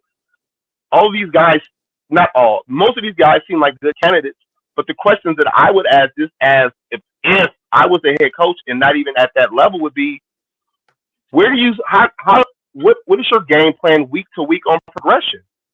It can't be just like, oh, what offense do you want to run? What do you think about JF1? If you don't like JF1, which quarterback do you like? I want to know your breakdown from week 1, week 2, week 3, week 4, week 5, all the way through week 18 on development, on game planning. How is your game plan going to break down? Okay, and then you throw a curveball. Okay, week 3, we're top in the league, and then something happens, someone gets injured, or game like real life coaching situations. Hold on. Breaking news. We're going to interview Clint Kubiak. Speaking of, so. Who? We should. Kubiak. I just talked about him. He is the son of Gary Kubiak, who used to be the offensive coordinator for the Broncos. He was also for Denver, the old man from Denver. 49ers. No, his son. I'm saying his son. His son. Yeah, his son. Yeah. And so now he's on the Shanahan tree. This was with the 49ers. Yeah, we're going to be interviewing him. So that's the Shanahan tree and the West Coast offense. They're kind of intertwined because a lot of those things are intertwined. They run a lot of zone running plays, and they set up play action and a lot of movement, a lot of motion. Something we didn't run a lot of. Like I think we were last in the league in like pre-snap motion or some bullshit. It's like we have to do things to help find an advantage for our offense. Typically, why do teams go in motion? You go in motion, see if a team is either in zone or man. That's like high school level type stuff. But we didn't do it, and it's just the whole offensive thing was really obviously for all of us. It was just so disappointing on the lack of advancements. Shit, I think Getsy might be better off just going back to college or some shit because he clearly doesn't get it at the pro level. What are other names? We had other names. Pep Hamilton. He's a guy who actually was on the Bears coaching staff from 07 to 09 as a quarterback coach. Experience as a play caller, as an OC. He's worked with Hall of Fame and All Pro. Oh God! I literally bought a new earbuds last night. Literally last night, just for them to go out on me, and then I tried to buy a whole new headset. I don't think it's your earbuds. I think it's your connection, man. Wherever you are in the house, that's what I think it is. Mm-hmm.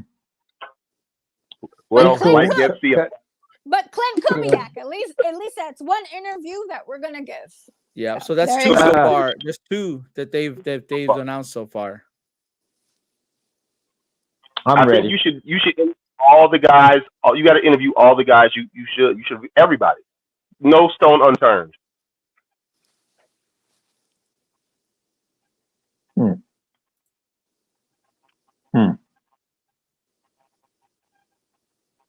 Mm-hmm. All right, so we're gonna go into amped up right now. Why not? Why not? Check this out, man. Like, I'm the old guy. Just check this out. I'm the same guy that said that 2 single win seasons wasn't going to get it. And the reason I said that is because I've seen that.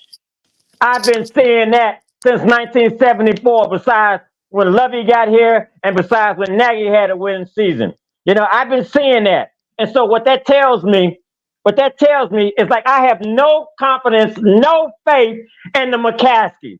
I'm losing faith in Poles. I love what he did in the offense with the offense and with the draft, with his draft picks. I love that. What I don't like is that he kept Puss. Why? Why would you keep him? He had no accountability. He took no accountability for what was going on that field. He took no accountability for that loss that we had up in Green Bay Sunday. None. Matter of fact, he went up there and played like a Park District team. Took his foot off the gas. Got scared.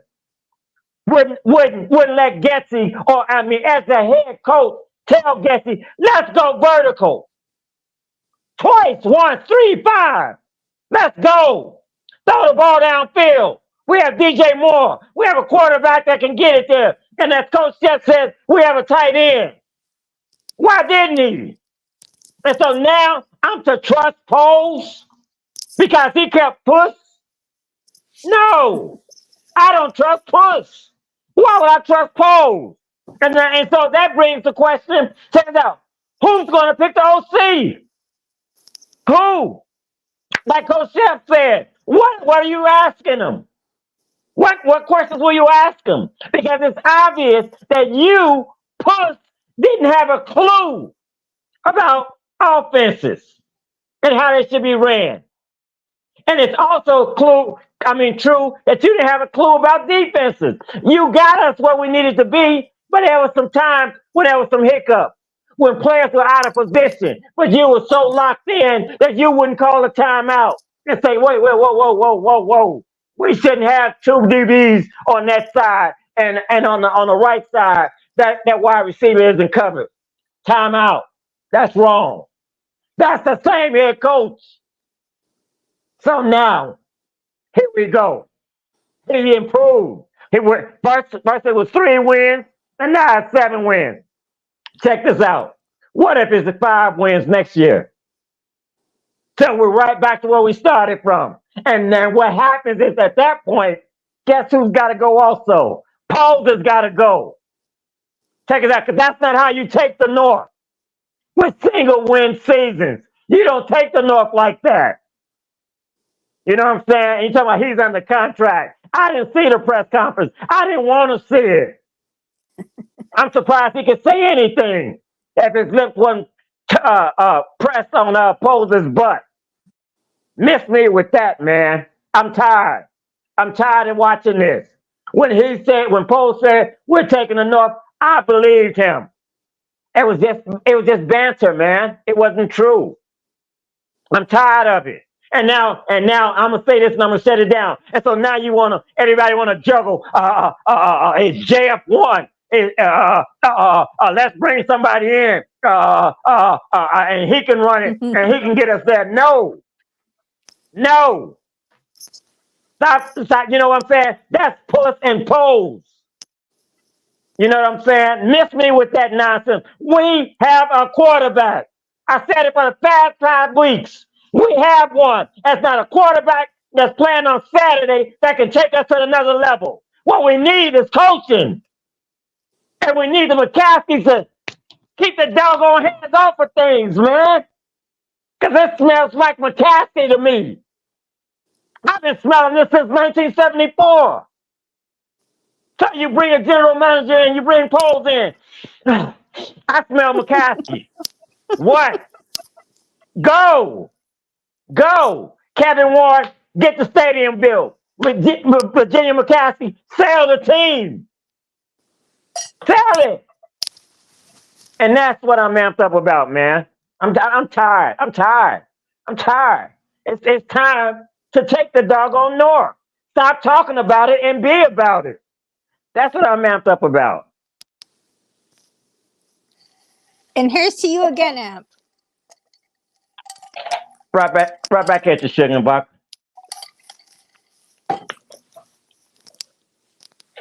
Right back at you, Coach. Yeah. Dilly. He's like frozen.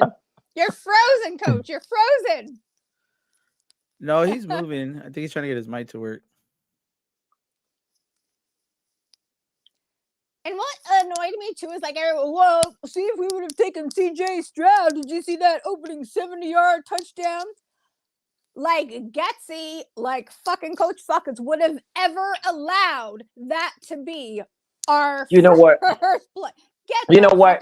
I'm looking for. Never have allowed that. I need polls. Stop the bullshit. I need polls to take that number one pick, parlay it. And I'm with you now, Sugar and Boxer, because JF1 needs pieces around him. I don't care what you do, but you get them pieces. You get Marvin Harrison Jr. You get that center. You get a center and a left tackle, and then you go to Minnesota and you pay that boy. You pay that DN, that pass rusher. You pay him, and then you finish it out.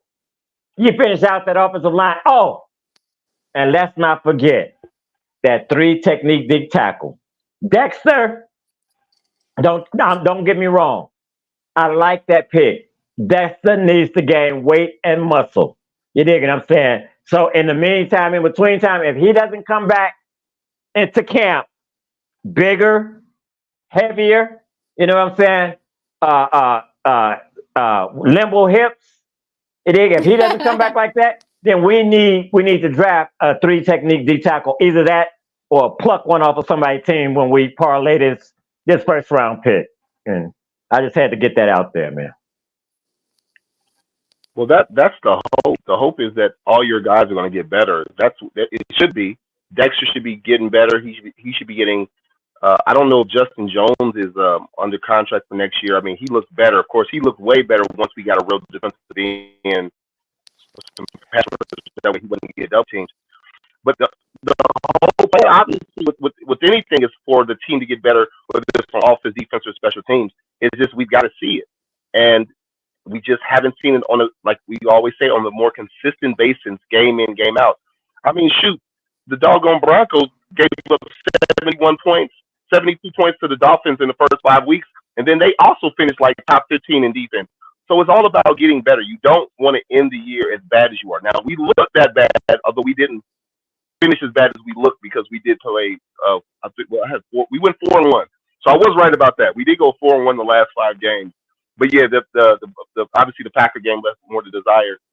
And everything is always going to be trial and error because you're going to hit and miss.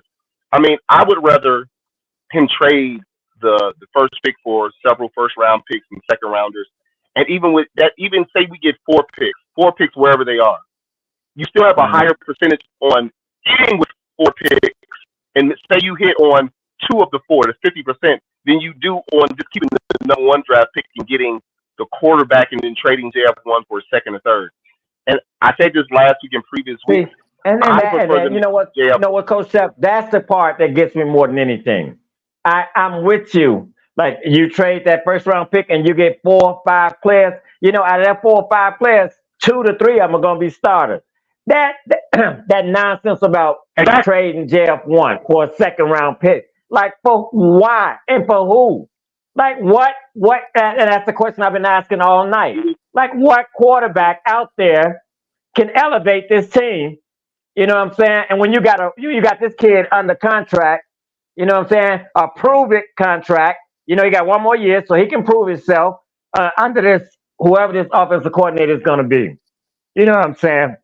And if it doesn't work out, take it out. We got we're going to have another. We're going to have 2 first-round picks next year again. All right. And so Hey, guys, don't know what quarterback is going to be the next generational, but that we'll see. But I'm only playing devil's advocate. Leave him alone. I'm only playing devil's advocate just because I'm trying to see both angles, because we don't know what's going to happen. There's too many variables. But what I'm trying to also the thing that I don't think Cole in his interview said that JF wants to. I'm sorry, I don't know what it is. It's like the first 15 weeks of the season shows I was good, and now the past 3 weeks have been up and down. So if you can stay with me, hopefully it's not talking. Talking like a robot. You sound like a robot. we've got. Oh. Hey, producer, what's the next segment? I'm just stop. Oh yeah, now you're definitely quiet. Hey, so with that, we'll go ahead. We'll go ahead and lead into shout outs. We're hitting the end of the show either way it goes. Yeah. Before you do that real quick, Ace, read some comments, man. And then we'll do the shout outs. People are saying outside the box, what about Ryan Day as an OC? People are saying Eric Bieniemy would good pick. But like you said, I don't know if he'll do a lateral move. Warren is still on the thing that he says we tanked for the Green Bay game. People are saying your blood pressure was too high for amped up, as always. Love it. We love it. That's what we expect. Warren was saying trade the pick to Washington, snag Payne, and draft capital with the number 2 pick. Not Payne. Marbury, he's not even there. Pick Alt with the number 9. I don't even know if Joe Alt's gonna stay at number 9. You know, Payne is not on Washington anymore, is he? Yeah, I think so. Yeah, he's still. Okay. The Bears need a prayer. This is coming with the dude with the socks in. Hey! Anybody with a socks emblem, you're my buddy. What's up? It's sock season. They're saying, Chef, you got to get fiber internet. Bro, I pay Xfinity $140 a damn month for this shit. Real talk. You got 1 gig? You got the 1 gig internet? I don't know. Oh, Jeremy, bro, Ace. Highest level. Whatever the highest level of Xfinity internet Wi-Fi I got, that's what I pay for a house. Hey, honestly, yeah, freaking. Let me see. Where is this at? Oh, big ups! Yeah, congratulations! Yeah, shout out to all the subscribers for us hitting 1K finally. Hey, thank you, everyone out there. We hit the 1,000 mark. That's because of you guys. And that's because of you guys. Yes. Like, and continue to like, share. That's right. That's all because of you guys. Mm-hmm. Thank you. If you guys have already liked, if you guys have already subscribed, please share. Yes. We appreciate you. I know I'm here. I'm done. Here. What you about to say? So we're gonna give shout outs. Yeah, I said we go ahead first. And get into shout outs and we can end the show. Lady first. Chicken vodka. That's not what you were looking for. Get the look. Yeah, go ahead, Sugar. You can go ahead and lead off the shout outs. Just thanks to everybody that tuned in. Thanks to everybody that I've asked to tune in. And again, please like. I know you guys have already subscribed because you always send me the screenshots, but please share. Please share. Thank you. Appreciate you. I wanna thank everyone that tuned in. Thank you, everyone. Thank you for getting us to that 1,000 mark. Please like, subscribe, and share. Sugar and Vodka. She has her groups. Watch, like, subscribe, share with her. Chicago Clubhouse podcast. We won't be on a weekly basis anymore, but we will be periodically when it comes to the draft, when it comes to coaching. We may pop on, so just be prepared. Just be prepared for us to come back on and we'll chop it up with you guys. And also I want to thank my two co-hosts, Sugar and Vodka and Coach Chef. You know what I'm saying? And thank you, thank you, Coach Chef. These are without them, I'm humble Amp. Can't see that. I'm silent Amp. Right. I'm quiet Amp without them. You know what I'm saying? Coach Chef, especially Coach Chef. I'm quiet Amp. And I also like to thank our producer extraordinaire, Crazy Ace, man. Thank you for all that you've done, man. I really, really, really much gratitude, man. Yes, that's all I got. Yep. All right, Coach. Or was his shout out to like and thank you? I don't know if I'm still lagging and choppy, but if I am, I just wanted to say thank you. And don't forget to like, subscribe. What's up? I don't know if everyone can hear me. I don't know if I'm lagging. I don't know if I'm being robotic. Like and subscribe. Thank you very much. You will see us in the off season, just not every day. So don't forget to like and subscribe, and we will update periodically on off season moves, whether it's free agency, the draft, coaching decisions. You'll definitely once the Bears hire a deep offensive staff, we were definitely going to find a way to have the show to get together. So anytime any Bears major news, if we can't do it within the hour, we're going to have a show on the Thursday where we can all talk about it and collab on. Is that clear? That's it. Very. Right. Oh, very. Me. Everybody.